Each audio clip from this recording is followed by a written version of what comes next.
अस्सलामुअलैकुम नाज़रीन, Sindh online TV में भलीकार आवां हां इमरान मलिक। शामिल कयूं था हिन वक्त जूं ख़बरूं।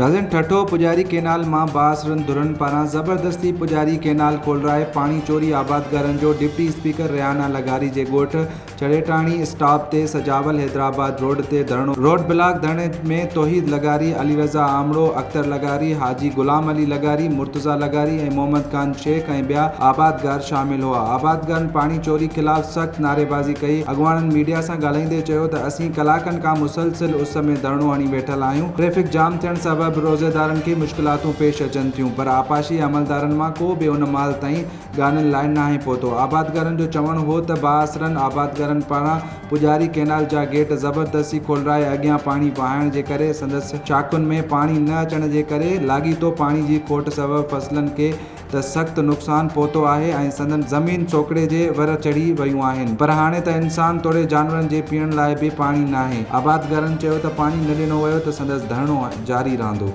वधीक ख़बरुनि ऐं अपडेट्स जे लाइ ॾिसंदा रहो सिंध ऑनलाइन टीवी।